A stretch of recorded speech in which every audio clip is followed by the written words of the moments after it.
Keuskupan Ruteng memberi perhatian besar pada keluarga dan isu stunting. Itu nyata dalam karya dari komisi-komisi dan lembaga terkait dengan pendekatan yang kontekstual dan integral. Hal ini dijelaskan oleh Uskup Ruteng Monsinyur Siprianus Hormat saat menerima kunjungan Kepala BKKBN Republik Indonesia dan rombongannya di Rumah Keuskupan Ruteng Selasa 27 April 2021. Berikut pernyataan lengkap Uskup Siprianus Hormat pada kesempatan itu.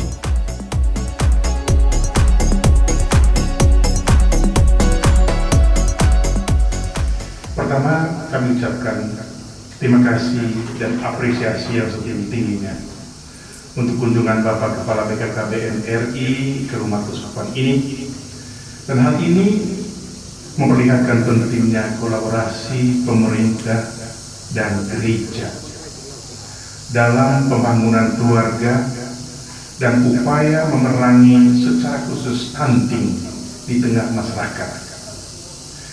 Dalam kekerasan peran masing-masing, sesungguhnya terdapat simpul sama yang mempersatukan gereja dan pemerintah, dan kedua-duanya mengurus manusia yang sama. Keduanya juga memiliki tujuan yang sama, mengusahakan kesejahteraan, kemakmuran, kebahagiaan warga, atau kami sebut umat. Yang kedua, terkait dengan masalah stunting. Kami, Gereja Keuskupan Ruteng, cukup prihatin dengan hal ini. Data yang kami terima untuk tahun 2020 ini di 3 kabupaten ini, Kabupaten Manggarai, Kabupaten Manggarai Barat, dan Kabupaten Manggarai Timur, total kasus stunting adalah 12.045. Tentu jumlah ini cukup besar. Tentu banyak hal yang mempengaruhinya. Namun yang paling utama adalah kesadaran masyarakat, terutama ibu, tentang pentingnya asupan gizi anak 1000 hari pertama. Menghadapi masalah ini, langkah awal yang kami tempuh adalah membaharui modul kursus perkawinan Katolik bagi pasangan yang hendak menikah. Dalam modul baru terdapat 12 tema, dan dari 12 tema itu ada 2 tema membahas secara khusus soal kesehatan dalam keluarga, memenuhi gizi sejak hamil, memberi ASI eksklusif, menjaga kebersihan lingkungan, dan pola asuh, memantau tumbuh kembang anak 1000 hari pertama dalam kehidupan. Selain itu, kami juga melalui Karitas Keuskupan berkomitmen mendorong keluarga-keluarga mengembangkan kebun gizi keluarga. Daerah kami sesungguhnya potensial untuk pengembangan pangan lokal yang bergizi. Keluarga-keluarga perlu terus didorong untuk memanfaatkan lahan mereka dengan menanam tanaman yang bergizi. Poin ketiga, terkait pembangunan keluarga pada umumnya. Gereja Keuskupan Ruteng berpandangan bahwa keluarga itu adalah gereja mini, gereja kecil, tempat kudus bagi kehidupan. Keluarga adalah rahim bagi humanisasi untuk pribadi dan masyarakat. Dengan ini, keluarga-keluarga menjadi sel-sel hidup dalam masyarakat dengan kekuatannya. Persekutuan dalam keluarga menghadirkan dan menghidupkan semangat cinta kasih, menghidupkan penghargaan, dialog, keadilan, kebenaran, dan keutamaan-keutamaan lainnya. Dan atas dasar itu, Keuskupan Ruteng memiliki perhatian besar bagi pelayanan keluarga dengan membentuk komisi keluarga yang bertugas menjadi koordinator dan motivator untuk mengerahkan semua kekuatan pastoral di paroki-paroki, di komunitas basis gereja ini, guna mewujudkan keluarga yang sejahtera dan bahagia. Pastoral keluarga yang dikembangkan bersifat integral dan berkelanjutan, tidak hanya pastoral pranikah, tetapi juga pasca nikah.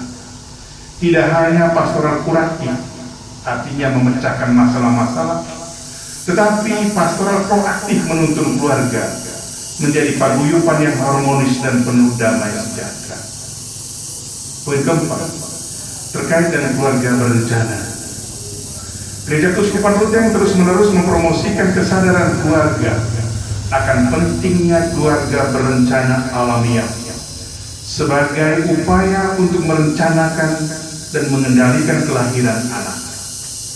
Keuskupan Ruteng telah memasukkan tema ini juga dalam modul khusus persiapan perkawinan bagi pasangan yang hendak menikah.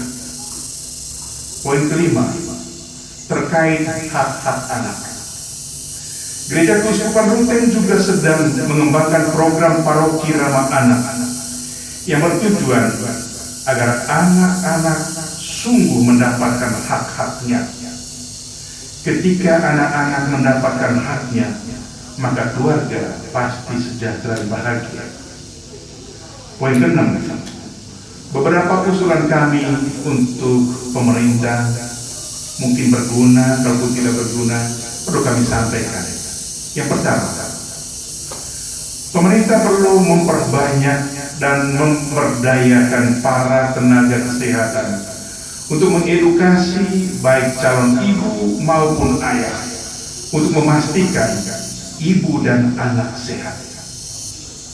Fokus pada intervensi kesehatan anak dan ibu hamil sudah cukup tepat karena titik dimulainya pembangunan sumber daya manusia dimulai dari usaha untuk memastikan keadaan ibu sehat. Para ibu mendapatkan asupan makanan sesuai dengan kebutuhan, tidak mengalami anemia dan penyakit menular melalui cek kehamilan rutin serta sanitasi yang baik, seperti memiliki akses air bersih dan jamban yang sehat. Kedua, perlu pemberdayaan masyarakat dalam pengelolaan pekarangan rumah untuk dijadikan kebun gizi yang ditanami sayur-sayuran dan buah-buahan, seperti pentingnya peningkatan kegiatan ibu-ibu, PKK, KBG, dan lain-lain dalam pengelolaan makanan beragam, bergizi, aman, dan seimbang. Ketiga, sinergi yang lebih kuat dari lembaga masyarakat, gereja, NGO, LSM, dan pemerintah ke depan untuk memperkuat sistem pemberian layanan gizi. Contohnya, Bapak Kepala, kami di Keuskupan Ruteng cukup bagus bersinergi dengan Bahana Visi Indonesia. Mereka banyak membantu pastoral di bidang pemberdayaan ini, khususnya sektor anak-anak dan menyangkut gizi.